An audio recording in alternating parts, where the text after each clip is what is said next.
Welcome to Sakshi education.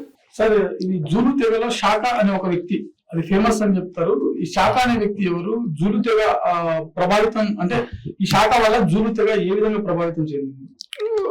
జూలు తెగలో శాఖ యొక్క రోల్ చాలా ఇంపార్టెంట్ అండి.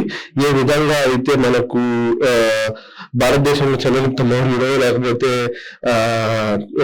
విక్రమాదిత్యుడు, గుప్తుల్లో విక్రమాదిత్యుడు ఎలా ఇంపార్టెంటో అదే విధంగా శాకాజులు ఈ వారియర్ కింగ్ వచ్చేసి ఫస్ట్ ఇతని తండ్రి పేరు షంగన్ గాకో అండ్ తల్లి పేరు నంది. వీళ్ళు పెళ్లి కాకముందనే కొడుకు పుట్టడం వల్ల ఇతను ఒక ఇల్లిజిటిమేట్ అంటే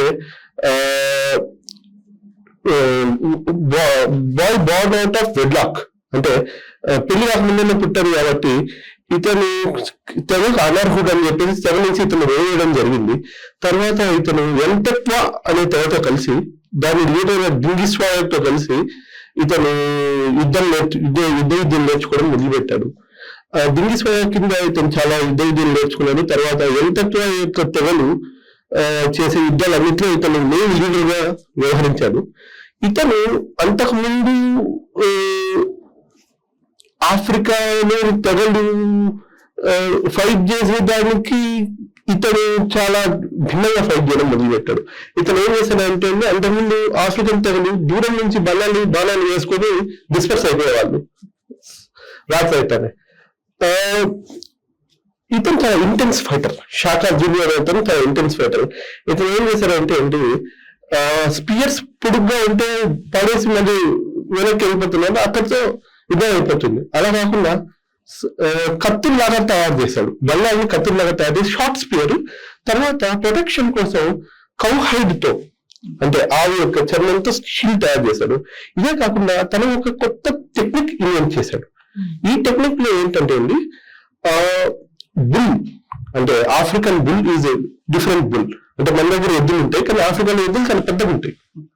ఈ ఆఫ్రికాలోని ఎద్దులకి తల చిన్నగా ఉండి కొమ్ములు చాలా పెద్దగా ఉంటాయి అనమాట. సో ఇతను ఏం చేశాడంటే ఆఫ్రికన్ బుల్ మీద బేస్ చేసుకున్నాడు తన ఆర్మీ మూవ్మెంట్. ఏం చేశాడంటే బుల్ యొక్క హెడ్ తన శత్రువుకి తన చిన్న ఆర్మీని చూపిస్తాడు అనమాట. అది చూసినప్పుడు ఏమవుతుందంటే ఆటోమేటికల్ గా శత్రువుకి ఇన్స్పిరేషన్ వస్తుంది, ఇంత ఫైట్ చేసేద్దాం అయిపోతుంది యుద్ధం అని చెప్పేసి. యాక్చువల్ గా తన ఆర్మీ యొక్క వింగ్స్ ని హార్న్స్ లాగా అరేంజ్ చేస్తాడు అనమాట.